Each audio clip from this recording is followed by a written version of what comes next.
Welcome back to another episode of the Always About People show. I guess I'm your host, Chris Allen, and we've got an incredible episode for you today.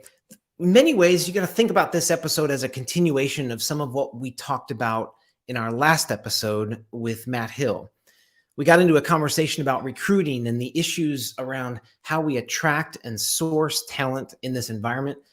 And one of the conversations we had was about how we equip employees to tell the story.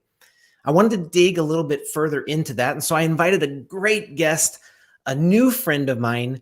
Jeni Bukolt is joining me today in the studio, and not really the live studio, but on the virtual studio. She is the founder of Haven, a community-based and branding agency. Their work is focused on building community inside and outside of organizations to create loyal teams, innovative products, enhanced services, thriving economic centers, and unstoppable brands. Now, that is how she describes herself on LinkedIn and with the company. Here's how I would describe it. Jeni is incredible at building community through storytelling, branding, marketing. And I wanted to invite her into this conversation so that we could have a conversation, not just about the work that she's doing with communities, but how we could translate that into building communities in organizations. So with that said, and that's my version of the introduction, would you help me welcome Jeni to the show? Jeni, thank you so much for joining me today. All right. Hey, thanks, Chris. I'm so excited to be here because you are speaking my language with community. So. Well, I know that when we had our first conversation and got to know each other a little bit, I left the conversation feeling like, okay, a different discipline, more on the marketing and branding side, but we believe the same thing about people, and was really excited to continue the conversation. So thanks for joining me. Yes, me too. Thank you. Why don't we start this way? Why don't you take just a few minutes to share a little bit about Haven and your organization so that we can give people an idea of, gosh, the more than 20 years of experience that you have collected that makes you an expert in this conversation. Okay, great. Well, Haven started out, actually we're in our 9th year now, so it's pretty exciting to see how we've grown exponentially year over year. We started out really working with towns and counties on community branding. So in the literal sense, we were putting logos and messaging in towns. Now, when you think about pulling multiple stakeholders in and trying to get alignment, going to brand a town is probably the most difficult task to get a team aligned. So then over the last 6 years, we've been doing a lot of community branding work, all the way up to Sandy Hook, Newtown, Connecticut, all the way out to Illinois, Aledo, Illinois. And what we found is that we've started talking to private businesses that also struggled with creating community. So I said, wait a second. Here we are with this great resignation. People are leaving their jobs in droves. They need community more now than ever. How can we take our principles of branding and communication and put that inside to a private organization to help them build synergy across their teams, create this alignment on a purpose and a mission, and then share their story externally to create a community around their brand? So that's what we've been focusing on the last 18 months and really gaining traction. I love it. And obviously to our guests that are watching and have watched previous shows, you now understand why Jeni is a guest. This conversation about the Great Resignation and how we create community inside of our organizations is so important.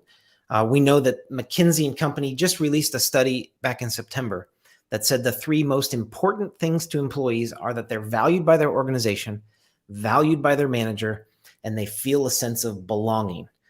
And that really, Jeni, is the definition of community. Huge. Yep. So while you've been helping all these communities kind of across the country, from kind of the Northeast all the way over to Midwest, I'd love to know, just where do you start with these communities? What's the first conversation you have with them?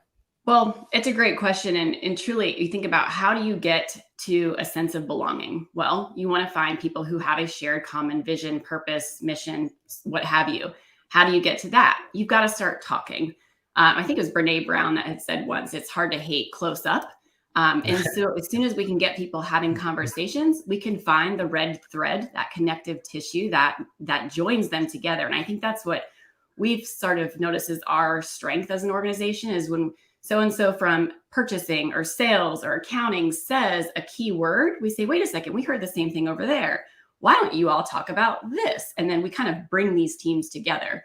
So the first step in that is what we call our develop phase. It's auditing them, having conversations, one-on-one discussions, getting that feedback loop going. But the second piece to that, and I think the part that most organizations miss, is you have to actually take action on that feedback. And unfortunately, we're so great at doing stay interviews and we're having one-on-one meetings, but then all of a sudden we don't take action on it. So then our teams feel like they're not really being heard because we're not doing anything about it. So that's the second nugget, which you hadn't asked yet, but I'm going to jump into that. And then the third piece is then getting the team to start sharing stories more regularly and then building that community, whether it's, your team mascot and chants, names, building that internal culture. And I think most organizations think of story as an external facing activity. It's a branding or marketing tactic, and it's not. It's so much more powerful to use it in the workplace first. Yeah. Okay. Let's go back to step number one, which is you're going in and discovering within a community or an organization. Let's use the phrase organization. And in your interviewing of people and teams, you're looking for these keywords or these common phrases. Is that right? You want to maybe, am I speaking of it correctly? Absolutely. And we're also, think about it, how many times we reach out to consultants because they'll come in and your employees, your teams might tell them something that they're not going to typically tell leadership. So we're able to provide, and it's also hard to see yourself when you're in the jar, right? So it's that that outside perspective. So coming in and talking to teams to find out what is the common pain point or what they love about the organization so we can build story around that. Yeah. Okay. So to our guests, what I want to tie together here is this is more than just a marketing effort in how you share the story. This is a retention tool and an attraction tool.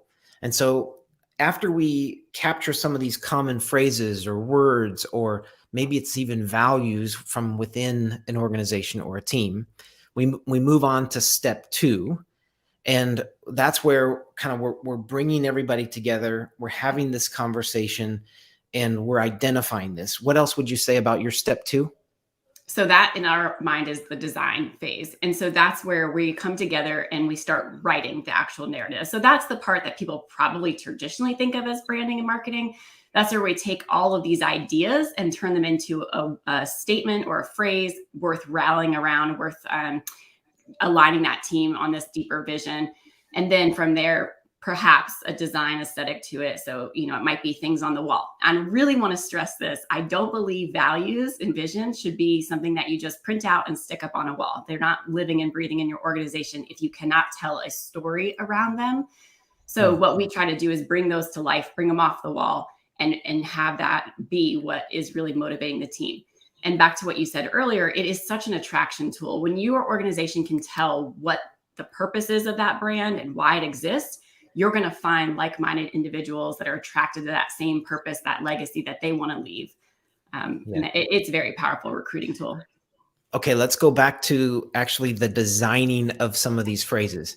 I'm thinking that there's probably somebody watching saying, "Oh, we've got a mission, a vision, we've got a set of values. Yeah, we're doing everything right. We don't need that. Sure. What would you say to that person?" Well, I will tell you, and unfortunately, and I don't mean to offend any C-suite executives out there, but typically those things are made in the C-suite boardroom and passed down, kind of slapped on the culture. It's like we were told we had to do this by some strategic firm, and now we're going to slap it on, and you all have to adopt it. We're looking at it differently and saying it has to bubble up from the bottom. So its culture is going to be living and breathing and not necessarily owned by the CEO. Building that community has to come from the team. So having them in parts of the design phase, giving that feedback, being heard, and us taking action on it is going to make it more powerful, and it's going to make it actually alive and working for you. Okay, so to an organization, or maybe it's an executive team that is trying to go about this themselves, I think one of the takeaways so far is, all right, what Jeni says is don't just go at this alone. Bring some other individuals from all levels in the organization into the conversation to create, edit, and also, I guess, finalize mission, vision, values. That would be one, right? Absolutely. Yep. Okay, go ahead. Oh, I was just going to say, I mean, I'm a CEO too, and it's hard for me to admit, do I have bad culture or is our culture good? I would even bring in an outside person to help us formulate our messaging around values and straplines. So it's not something that is just foreign to have that outside view. It can be really helpful.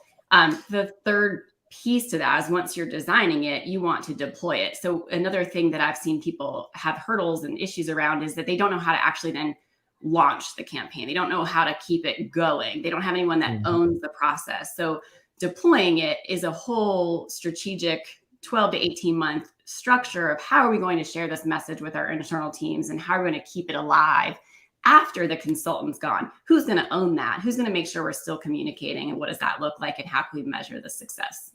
Yeah. All right, let's go back to values for a second, because I couldn't agree with you more that values tend to be these one word, descriptions. And integrity. That's right. Integrity. Like we excellence. But you mentioned, can we add a story to it? Can we apply maybe an internal anecdote or historical example to each of these values? Maybe make that more practical for people who are watching. Oh, I love this part. So here's one takeaway you can do today. Talk to anyone on your next Zoom call or in the hallway. Take your core value and say, I'll give you an example. One of ours is to be brave. And say, hey, Jill, when was the last time someone had to be brave in the organization? And if they can't articulate a story of how it happened or what happened, it doesn't exist. I promise you that's a perfect way to measure whether your core values are alive, but also something else that should be done annually. We're in a great time to do it. We're in December. Revisit your core values. Ask about those stories. And if they're not alive and well, maybe ditch one of the core values or add a new one in. I mean, our organization realized we had, I think it was pay it forward was a core value for a while. And we turned that into community, because really the word community is what we're all about, of giving and receiving time, talent, what have you. So we look at our core values every year to see if they still exist. Okay. I think you just, without even knowing it, stumbled across a major issue right now. We have probably people who are watching, executives who think, hey, we've established mission, vision, values. Those values are in place, have been in place. They're sacred. Why would we ever go and change those? What would you say to the person who says, we can't change that, they're sacred? Well, I would challenge them and say, are they sacred? Let's go talk to the people. Let's see if they're alive and well. The other thing that I think most people miss, and it's right there under your nose. So if we have these core values and they're sacred and we live and breathe by them, are we hiring and firing based on them? So when we look at retention, we go, okay, if bravery, I'll go back to our example, is one of our core values. In an interview, I ask the candidate, tell me a time that you had to be brave in a moment and own up to something. How did it go? Or a time that you maybe were embarrassed. If that person can't tell me that story, they're not showing me that core value. They're probably not a fit on my team. And it's okay. They don't have to be a right fit. They're probably a great fit for another organization. But I want people on our team that do uphold the same core values and are going to live and breathe those on a daily basis.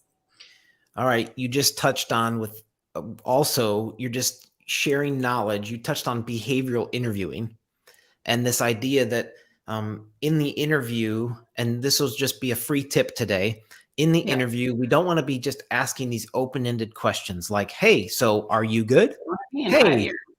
Hey, are you brave? Yes. Right, of course. I think that's the answer. What's a story you can tell me about this that relates to your value? Yep. The behavioral interviewing technique is just simply asking for a specific example. And in that, you know that person aligns with the value, but you also know that most people can't make up stories on the fly. And so in terms of an interview process, you get true reaction to your questions if you're asking for specific examples. So back to values. We want to apply examples or stories to these values for a team that's trying to go about this themselves. Do you recommend aligning a single word with a value or a phrase? Have you seen it done both ways? What have you seen in the marketplace?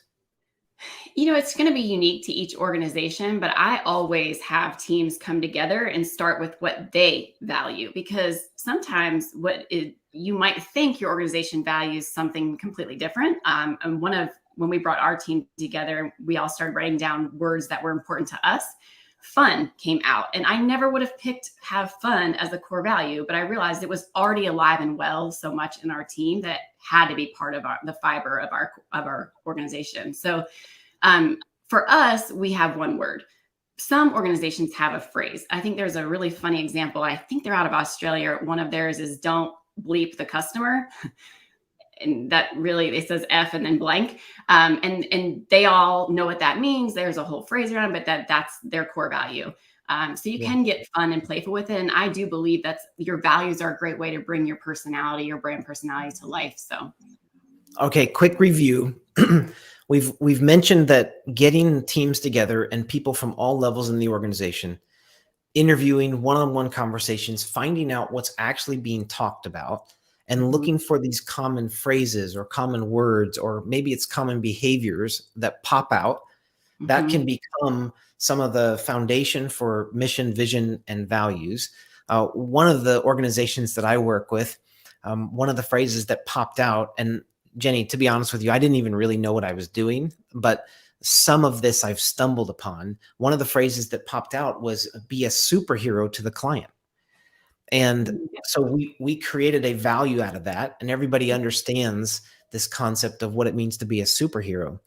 But what I would recommend, and at least what I'm hearing, correct me if I'm wrong, but you take these phrases that are maybe repeated within the organization. Yes, And because it's turn them real. turn them into something. Yep, absolutely. And you'll find another shortcut to that is if you're really struggling with a vision statement, a mission statement, it doesn't have to be 4 or 5 sentences long, and maybe it shouldn't be. I've seen a lot of teams align on one word for a year. So they come together in December or January and say, "Hey, what is our rallying cry for this year?" Like, look at just the year. So you might say, "Our word this year is thrive." Why? And everyone knows what that means, but it's going to create alignment and kind of your rally cry for the year that you can tie back to your one-on-one meetings, your quarterly planning meetings, everything. So I love that. Okay, let's get into this third section, which is actually the deployment of this stuff. Because I think that what I hear a lot is we've got this mission, vision, values. It's on the website. on the wall. It's on the wall. Like, why? What more am I supposed to be doing? So I would love for you to help all of us understand what's the cadence, what's the rhythm, what needs to happen in an organization to actually drive those stories, those examples, the mission, vision, values. Well, I want to first address the fact that it doesn't have to be owned by the C-suite. It doesn't have to be owned by the CEO. It doesn't have to be owned by the marketing director or the communications director or the HR director. Where we've seen it be most effective is if you have what we call a community team, community engagement team, and maybe perhaps a representative of each of those departments together to come up with the activities that are going to help move the needle. Maybe someone's in charge of events. Maybe someone's in charge of the community newsletter. Maybe someone's in charge of just sharing those stories. But coming together to make sure that that is going to continue to live and breathe. And then someone is accountable ultimately for, how is it measuring? How are we doing? Whatever. But pulling in cross-departmental people to make it happen has been the most effective. Okay. Key takeaway there. I think most executive teams feel the burden and the weight of this. Yeah.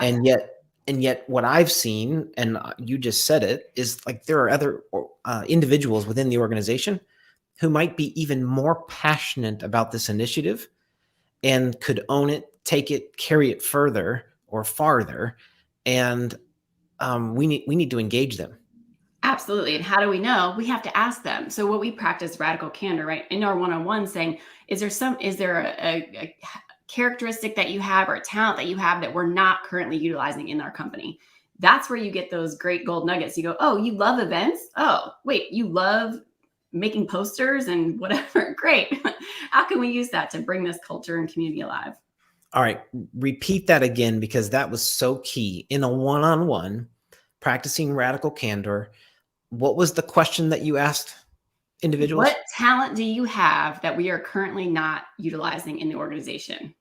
Love that. It could be making potlucks. I don't know, but those things will uncover new opportunities for your organization. So, I love that. I love that. And I think as organizations grow, at least what I see is as they scale, individuals are isolated into single functions within an organization.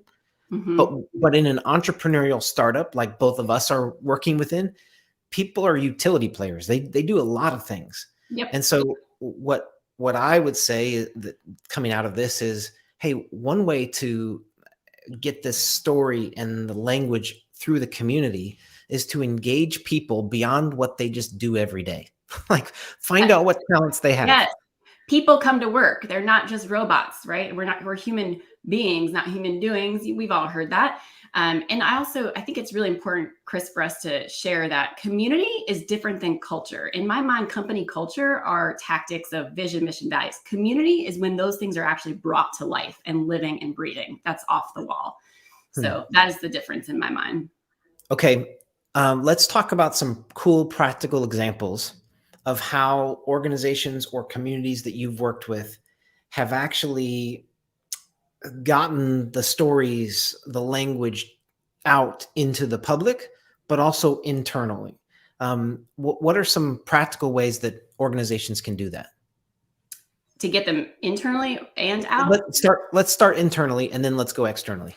Sure. So, kind of what I was saying earlier, getting that community engagement committee together. Typically, it's been some of those company events, so the potlucks and the things, and maybe it is an airplane making contest because we found that we all like engineering, building, whatever. Make it special to your organization, and then externally sharing that story comes in so many different formats. I mean, we can go down like the marketing route, but it's typically going to be, sharing video stories from people inside the organization talking about your core values and what you love about it and who you are.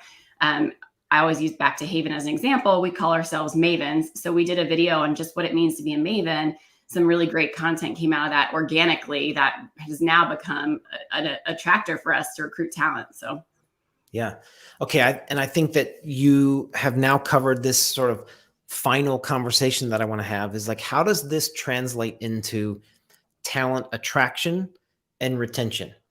yeah. And obviously, we can talk about it from internally with your organization, but I'd also love to know maybe some tips on how you can take content, whether it's video content or whatever, and then use it externally to attract the right talent, but also to engage your current talent. Does that make sense? Yeah, absolutely. So what we've seen is, again, going back to video. So I really think that people don't want to connect with a big box chain or a cold logoed entity. They want to hear stories. And going back to what I said originally, the more stories you tell, the more people can find that sense of belonging that they connect with that story too. And they're going to want to come apply to your organization. They see your personality. One of the biggest recruitment tools, honestly, has been Facebook, Instagram, social media. We think of it, it's not really a lead gen tool. It's a place to share your stories, to show those funny moments behind the curtain, what happens inside the organization. Because what happens is potential talent sees it and goes, oh, I want to be a part of that team. I want to feel like I'm a piece of that organization. And for us, that truly has been a huge differentiator through our clients' social channels and through our own even. Okay, I can picture somebody saying, I don't have a marketing department. I can't afford a marketing department. What would you say to a smaller organization that doesn't have a marketing department? How can they still engage the use of social media to get their story out? Well, I mean, the first thing I'm going to say is to call us, right, Chris?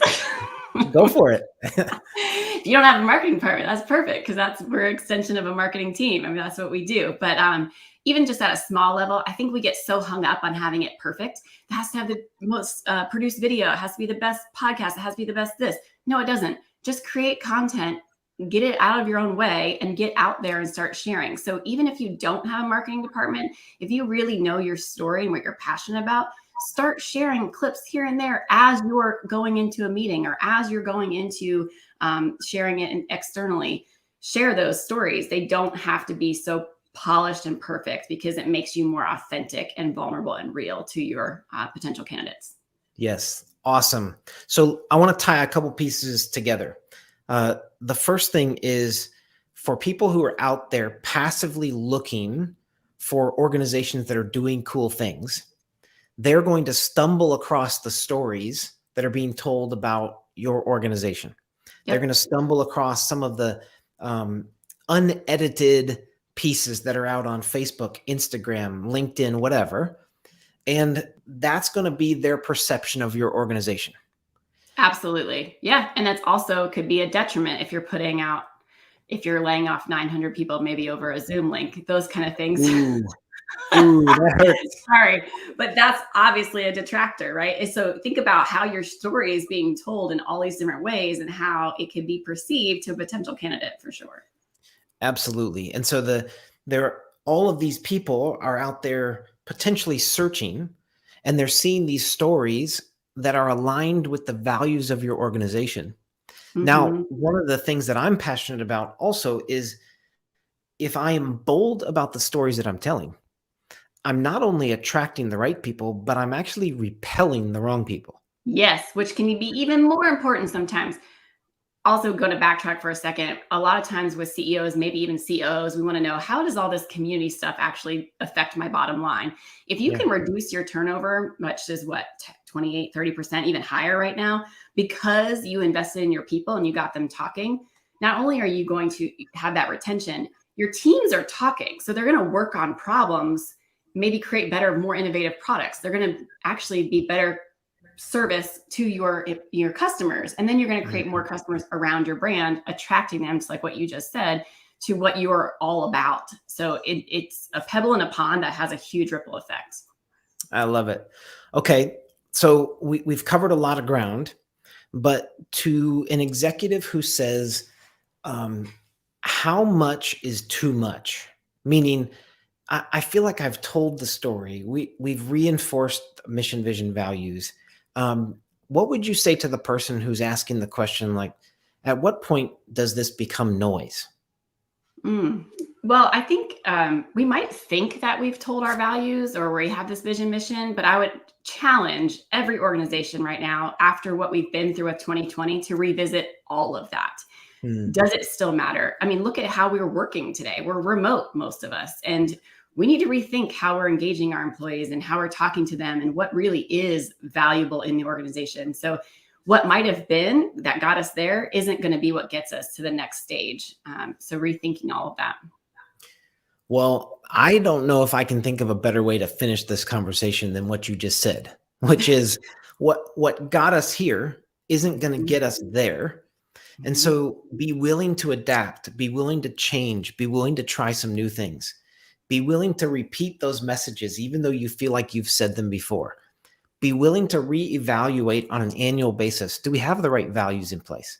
Right. Do we have stories attached to these? Engage people at all levels in the organization. Figure out what talents you're not utilizing within the people that are already in your organization. And if you can equip them with the stories, they become the marketing engine for you. They become the attraction. They become the sourcing. And if you can equip them with content to go out through social channels, now you have the ability to utilize their networks, their communities, their digital communities, to attract some people that might align with the very values that you've put in place. And they need to know what they're selling for you, essentially, too, right? So what does the organization do?